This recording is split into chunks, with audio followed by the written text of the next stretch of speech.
Hey everyone, it's Richard Metalfan here, bringing you guys a old school album review. And today we're going to be looking into this album's 10-year anniversary, and it's from one of my favorite bands and one of the best bands in the whole modern metalcore era, probably like the second wave. And as you can see below the title, today we're going to be talking about Leveler by August Burns Red, the band's fourth album released on June 21st, 2011 through Solid State Records. Now, this album, after their previous three albums, Thrill Seeker, Messengers, and Constellations, August Burns Red had decided to change things up a little bit with Leveler. And I think Leveler is sort of like their first album where they kind of experimented with their sound. Well, it retains sort of like the metalcore style that the band is known for. They have also added different elements, different sort of like styles. They definitely experimented, and that's what one thing I liked about August Burns Red is like they definitely try to experiment with their sound. There's not like a formula that they stick with, but they always, well, they have like stuff that the sound and stuff that makes them what they are, and they don't never lose sight of that. But they also want to experiment and try new things, and I feel like they've really honed their craft with Leveler. And of course, I've also heard this year is the 10-year anniversary, and last month they released a 10-year reissue, which I'm still waiting for my CD and vinyl of it. Yeah, the 10-year anniversary is also great as well. I've also heard it, so I'll probably consider this kind of like 2-in-1, even though most of these songs are pretty much the same, except for the on the Leveler 10-year anniversary they did some of the songs are in like different tunings, and they've actually redid some of the guitar solos, which are really interesting, and they've also had some guest appearances. And just the one thing to know about the production on the original is just superb. I think on the 10-year anniversary reissue is fucking great. I feel like they honed it a bit.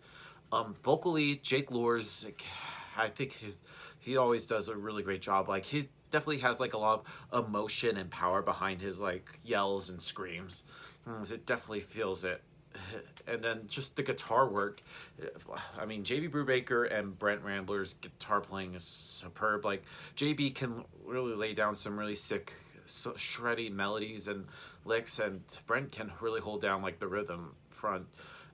Bass wise, Dustin Davidson, he does a really great job. Like the bass, especially also on the 10-year, is really heard well in the mix, and his tone is fucking amazing. And he also does some additional guitar work as well, which really showcases how talented Dustin is. He can play bass and guitar, and he also had a little side project called Best Case Scenario, where he also did a little bit of drums, and he does like backup screams. Like he has like a lot of like higher screams than Jake, and he did some clean vocals, but that's besides the point, and I'm getting off track. And then the drumming, Matt Greiner, in my honest opinion, one of the best drummers that are going today. So without further ado, let's just dive into this album track by track, but also want to talk about the 10-year as well. One thing, on the 10-year anniversary, it doesn't start off with Empire. It starts off with a little instrumental called X. And I think X really just kind of like sets like the whole mood. It kind of like gets the listener just pumped up, and then and it just really just sets that whole mood. But then we go into Empire. Now Empire just starts off with in sort of like a interesting time signature, and it's just then it just like the sick guitar comes in and just it makes you bang your head. I think it's a great way to start off this album.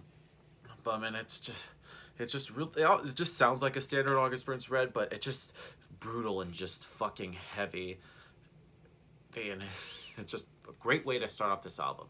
And then we go into Internal Cannon, and right away it just fucking kicks you in at 1,000,000 miles per second. And then I really love, especially there's like the middle section, which actually has like a little bit of like Latin infused in there, and you could definitely see like the beginning of sort of the diversity you see in Leveler. And the solo sounds great, and also on the re-recorded version of Leveler, they have also had a guest appearance from Matt Heafy from Trivium, and I think he really adds a lot. He does a guest solo, and especially near the end of Internal Cannon, he does some vocals. You could definitely hear the difference between Matt Heafy and Jake's vocals. It just sounds really great. Overall, good song. And then we move on to Divisions, and this is one of my favorites from the album. You can hear right from the beginning it has some really great drum work from Matt Griner, and it really has like a heavy tone to it, and it just takes a great lyrics. And there is like, I threw you away, I failed you. And I really like sort of like there's a little pause in there, and then it just hits you in the face with a breakdown. And it just really kind of sounds just something from like Messengers, if you ask me. Next up is Cutting the Ties. And this song starts off with a killer riff on the lead guitar.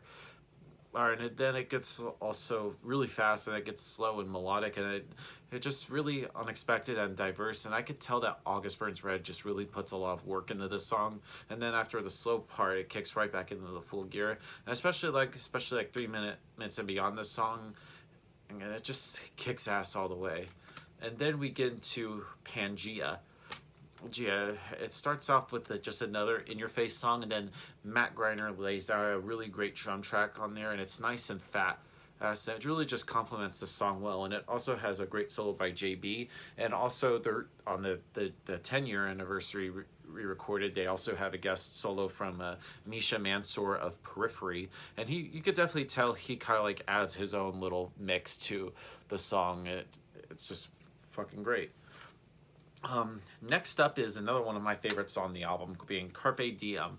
It really stands out quite nicely, especially kind of like the last song. It's a lot slower than pretty much what we've heard from every August Burns Red song today. And this song musically kind of reminds me a little bit of Meridian from the previous album, Constellations. It takes sort of like a nice break of the heaviness from the beginning of the album, and I like the vocals of Dustin. You could definitely hear the difference between Jake and Dustin's screams, and it's a really good song. But my little nitpick, I feel like it ends too abruptly, but it's still another one of my favorite songs on the album.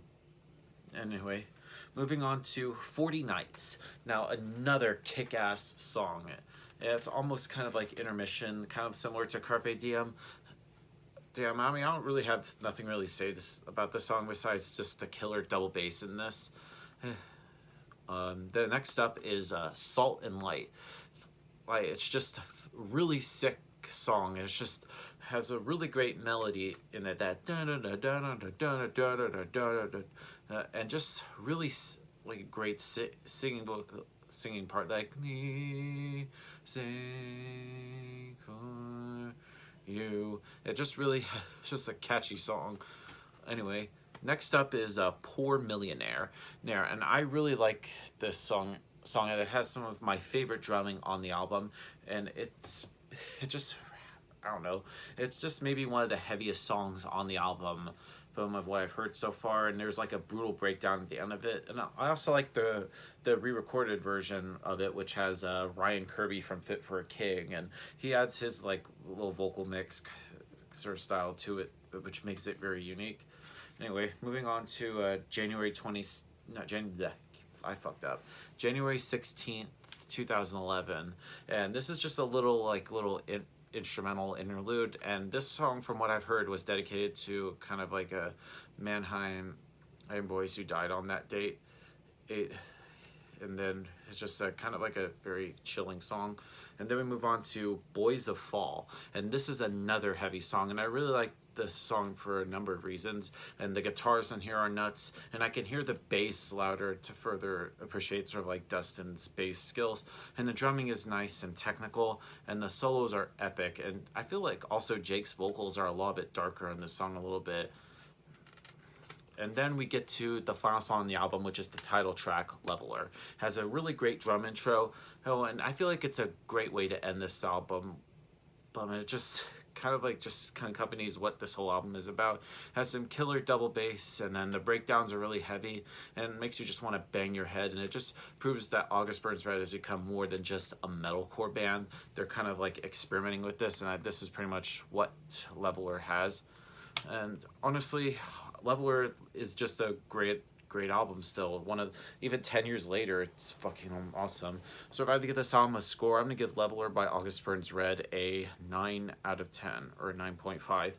So yeah, that's what I have to say about it. And also, if any Atlanta peeps are going to see them at the Tabernacle playing this album in its entirety with Fit for a King, Era, and Like Moths to Flame, I will be there. I got VIP, so hope to see you all there. So yeah, That's my review of Leveler by August Burns Red, guys. Let me know in the comments what you guys think about the album, and I'll see you all in the next video. And as always, keep it metal.